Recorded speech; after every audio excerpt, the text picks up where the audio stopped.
Now that we've got our trucks all assembled, the next step of building out our board is going to be to add grip tape to the top of our deck so our feet stay in place. So I've gone ahead and pre-cut a nice strip of mob grip tape here. It's been cut to length, so I have enough. And I've got my tools set up. So in order to grip a board, common tools involve a file or something with a nice metal edge. We use this beefy Phillips screwdriver, and what we're going to do is score the grip tape with it. And then for actually trimming, we use a classic straight razor blade. The other little secret tip I use often for clear grip tape, when I'm adhering it, we like to make sure there's no air bubbles. And so what I found is taking a soft longboard wheel and using that to roll the grip tape on can be extremely effective for getting a good finished grip job. So we're going to go ahead, now that we've got all of our pieces ready, we're going to take a look at how we take this adhesive material, apply it to our board, and trim it out.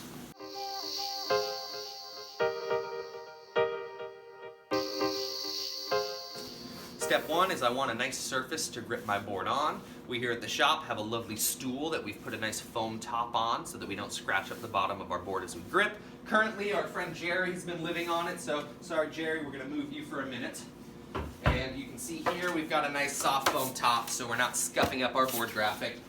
We're going to take our board and lay it out here. I'm going to double check that the grip I have cut is indeed long enough for our board. It is.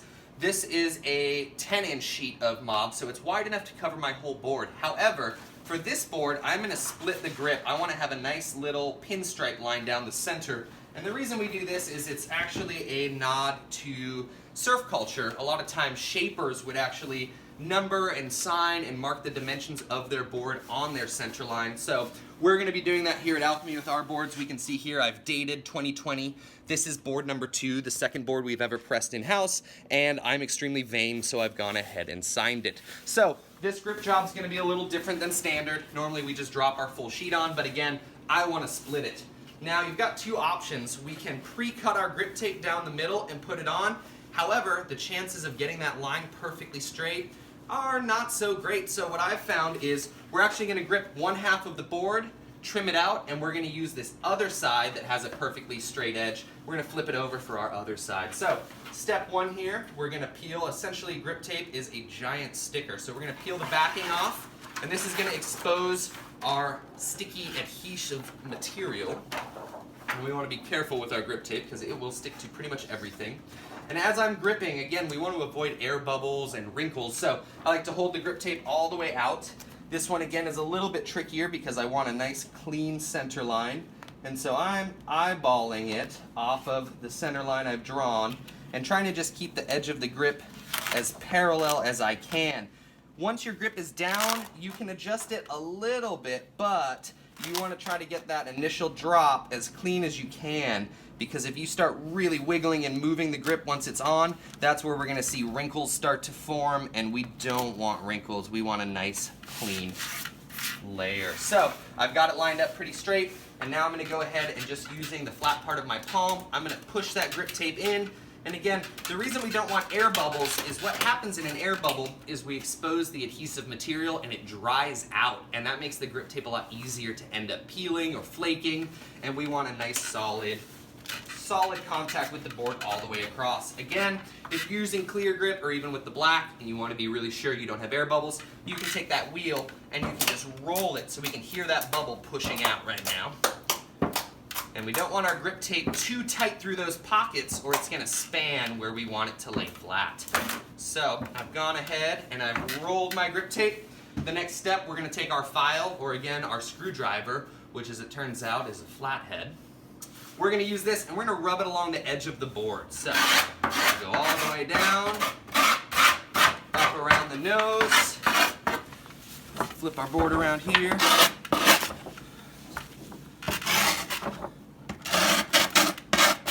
So this process is important for two reasons. Reason one, we can see that it creates a nice chalky white line that indicates where the edge of our board is. It's going to make it easier to cut. The other thing this does is it essentially perforates our grip tape. It makes it a lot easier when we go to actually cut. So now that I can see where we're cutting, I'm going to get my trusty blade. And for grip tape, it's a lot easier to cut the material if we go from the bottom and cut through the adhesive side as opposed to trying to push through all of the grit on top. So I like to bring my blade under the board, and it's also important to note we don't want our board perpendicular with our blade. We want to actually angle our blade because the softer the edge of our grip tape is, the less likely it's going to be to peel up. Now, traditional wisdom with any cutting surface is that we want to cut away from ourselves. With board gripping, however, in my personal experience, it's a lot easier to cut towards you. I don't necessarily recommend cutting towards yourself with sharp things, but it can be done safely. So we're gonna set our blade at the edge. I'm gonna get my angle. I'm gonna make sure my hand is not in the path of my blade. And I'm gonna slowly, with keeping an even pressure on the blade, just let it follow the actual contour of the board. So I'm not doing any decision making or shaping. I'm literally just trying to let that blade hug the edge of my board through our little pockets all the way up to the nose.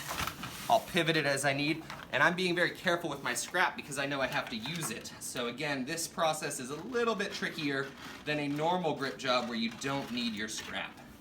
All right, so we've got one half of our board gripped, and now we're gonna use this nice, clean factory straight edge to do the other half of our board.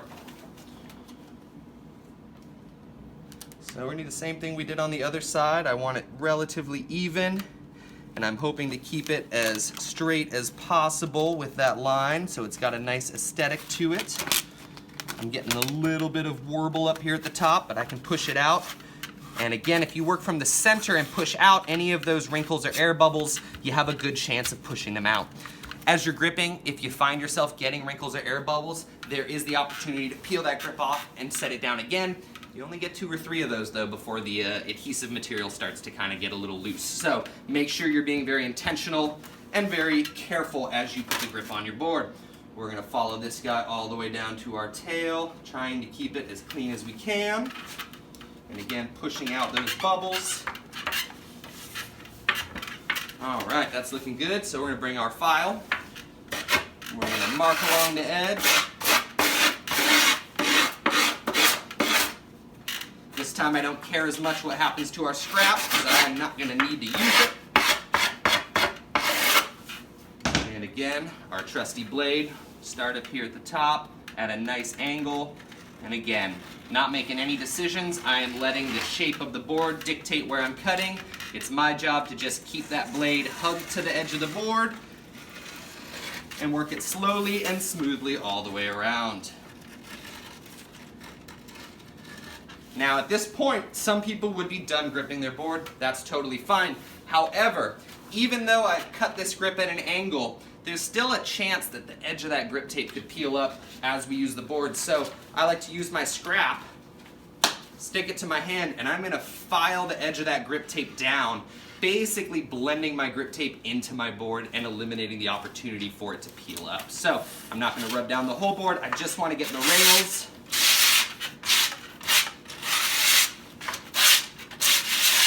And again, this is not essential, but we do it on pretty much every board we do because I know it has a nice clean finish and it does lower the chance of any of this peeling up later on.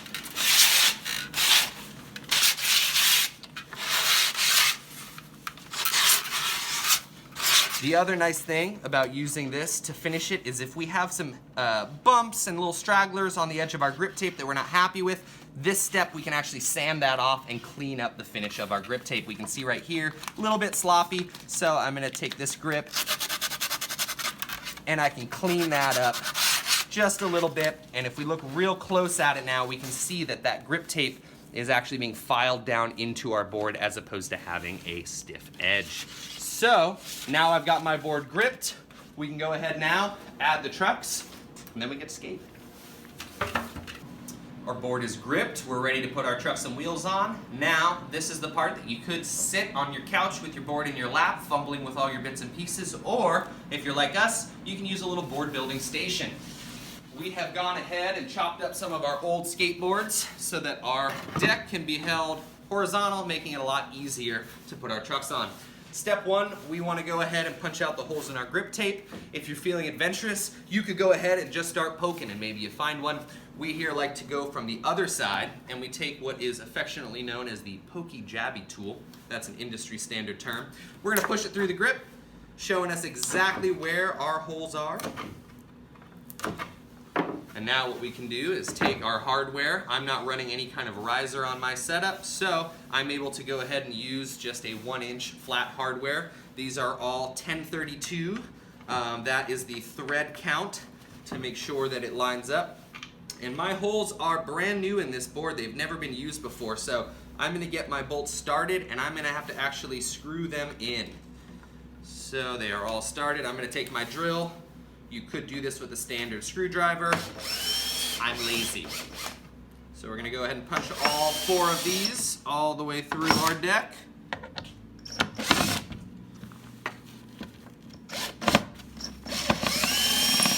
Just like that. We can see exactly where they are. I'm going to take my front truck.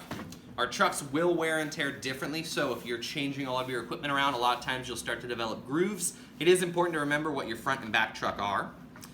And I am going to go ahead and bolt this on. We're going to go ahead and take our mounting nuts here. Again, nylon locking nuts so that they will not rattle out. I'm going to get these guys started by hand.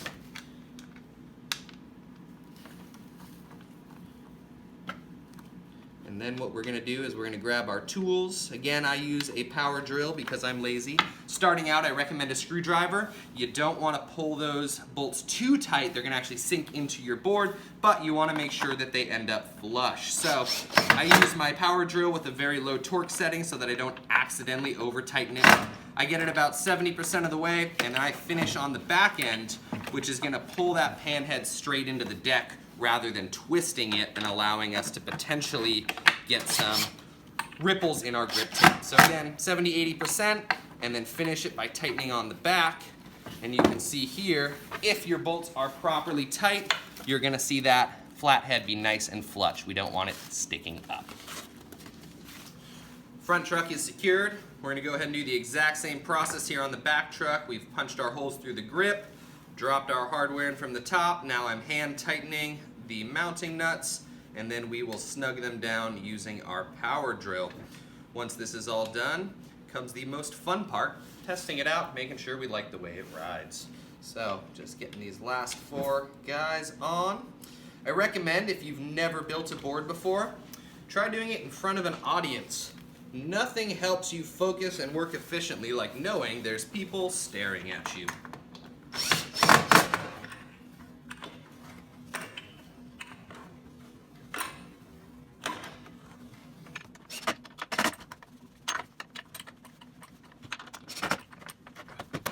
And there we have it, a nicely completed, gripped, and assembled skateboard.